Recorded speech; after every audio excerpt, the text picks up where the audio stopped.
Good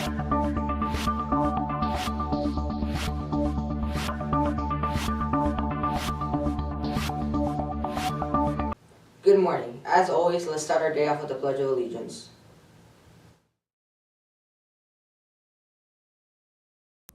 Ready, begin. I pledge allegiance to the flag of the United States of America and to the republic for which it stands, one nation, under God, indivisible, with liberty and justice for all.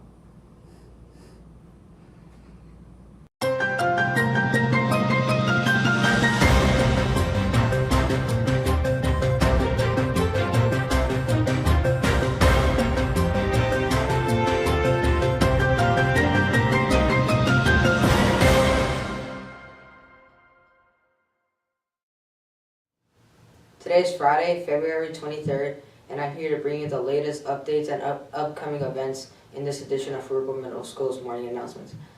I'm Ricky. First up, let's talk about lunch. Today's menu includes a pepperoni slice and vegetable top pizza slice or a fresh green salad with ranch dressing. You can also enjoy some fresh nectarines and apples, so make sure to fuel up during lunchtime. Oh, and don't forget to clean up after yourselves. Remember, our custodians are here to help us keep the mess clean. They're not here to do it for us. And how are your grades? Have you ever noticed that things start out nice and easy? You might miss an assignment here or there, but your grades don't suffer that much. But then you look at Student Connect and see that you have a bunch of missing assignments and suddenly have Fs in more than one class. You get in trouble with your parents and your teachers, you end up staying up late trying to catch up, and you may even get grounded. Well, you should save yourself from that trouble. This will be a good weekend to get caught up on all those little missing assignments.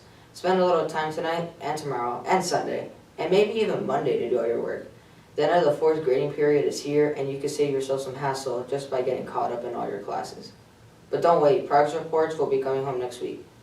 And are you coming to school every day? Because you should be. It is very important for you all to be here at school every day when you miss school. You miss important instructions and assignments from your teachers, and you're still responsible to do the work anyway.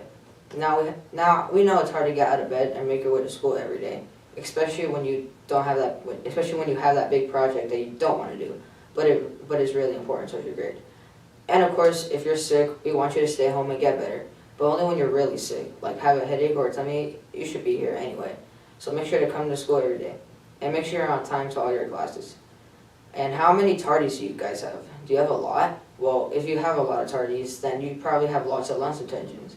And with lots of lunch detentions, you're putting your end of the year activities at risk. For example, did you know that once you get 5 lunch detentions, you will be ineligible for the end of the year Knott's Berry Farm trip? You don't want to miss this trip. It's a tradition here at JMS. And if you get to 15 detentions, you won't be allowed to go to promotion. Well, I mean, it's true. So take a minute and count how many lunch detentions you have, not the number of tardies. Oh, and for those of you that think you'll just show up at Knott's anyways, no one will notice. Well, they will. You will be marched on or ditching because it is a school day and will become automatically disqualified from promotion. Don't say we didn't warn you. And February is Black History Month, and it's a good time to reflect on the contributions Black Americans have made to our society over the years. Let's check in with a short video about Martin Luther King.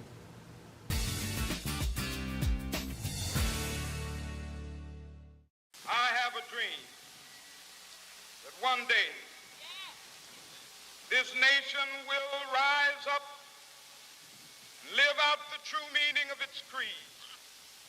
We hold these truths to be self-evident, that all men are created equal. Martin Luther King Jr. was born on January 15, 1929, and graduated as the valedictorian of Crozier Theological Seminary in 1951.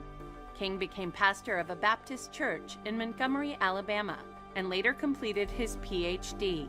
Martin Luther King was a religious man. He was a pastor and looked at racism and all of the so-called separate but equal laws and the terrible treatment of people of color in the United States. And he said, this is absolutely wrong. This is against God's will. This is not recognizing the dignity of peoples. And he made us all face that in very powerful ways. On the eve of Rosa Parks' refusal to move to the back of a city bus in 1955, King was chosen to lead a citywide bus boycott. 2 years later, King and a group of civil rights activists formed the Southern Christian Leadership Conference to conduct nonviolent protests for civil rights. When Martin Luther King led the Alabama boycott, that was a major turning point in the fight for civil rights. What you saw was people who had been fractionized coming together as one, walking together with others joining the fight. This was when people, America, the world, stood up and said, whoa, what are we looking at here? An amazing time. Inspired by Gandhi's activism, King worked with the SCLC to organize black voters and civil rights protests. In 1963, King was arrested at a march in Alabama. During his prison time, King wrote a rebuttal to an article denouncing his methods. His longhand notes on the margins of the newspaper became known as Letter from Birmingham Jail and was famously republished and studied in colleges across the country. Martin Luther King was a man of God who believed that that calling necessitated social change in the present, and he put his life on the line for that calling. Free at last! Free at last! Thank God Almighty, we are free at last! On August 28, 1963, King led more than 20,000 people in a massive demonstration at the Lincoln Memorial, where his speech, I Have a Dream, became a defining moment in civil rights history.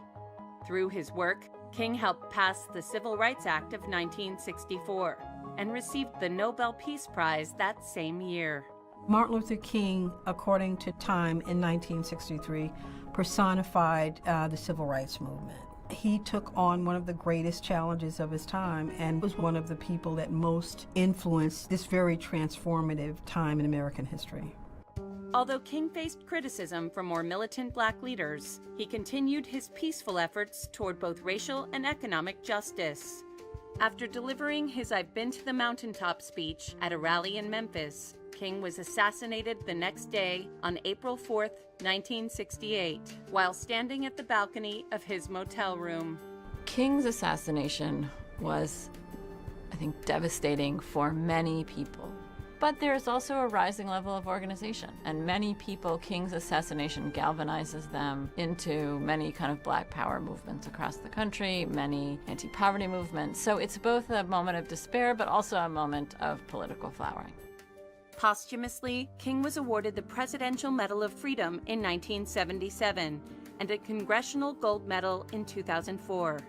Today, the Martin Luther King Jr. National Holiday continues to be honored on the third Monday of every January. Wow, how interesting. Oh, and by the way, we received word that a student by the name of Andrew wanted a shout out, so here's your shout out, Andrew.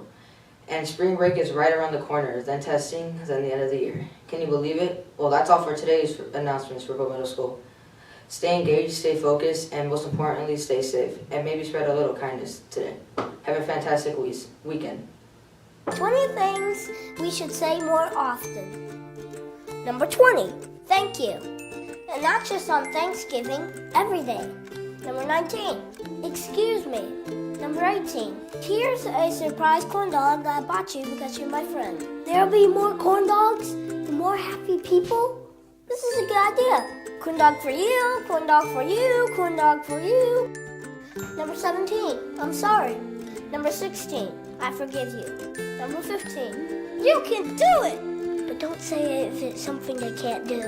Number 14, another thing that we should say more often, I have barbecue sauce in my shirt too. Before you say something about the barbecue sauce on somebody else's shirt, take a look at the barbecue sauce on your own shirt. Number 13, please. Number 12, everything is going to be okay. Number 11, oh, you got me a corn dog too? You shouldn't have, buddy. Number 10, I don't know.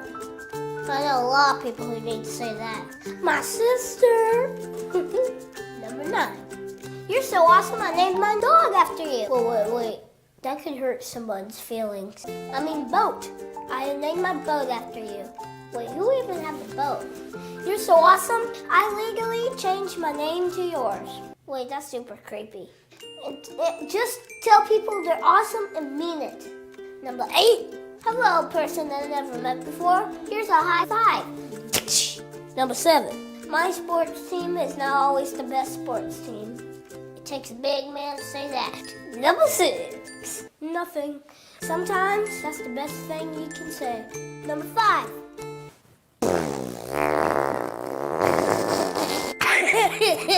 Doesn't mean anything, but it's just really funny. Number 4. I disagree with you, but I still like you as a person who is a human being, and I'll treat you like that. Because if I didn't, it would make everything bad, and that's what lots of people do, and it's lame. Whew, I need a water break, y'all. It's okay to disagree, but it's not okay to be mean. Number 3. Sometimes you just gotta scream. Number 2. Life is tough, but so are you. Sometimes we all need to be reminded to keep going. Number 1. Something nice. Anything. If you can't think of anything nice to say, you're not thinking hard enough. So what about you? What do you think people should say more often? Leave a comment below and let's hear it. Oh, and I got a bonus one for you. Something that we should say more often? Let's dance.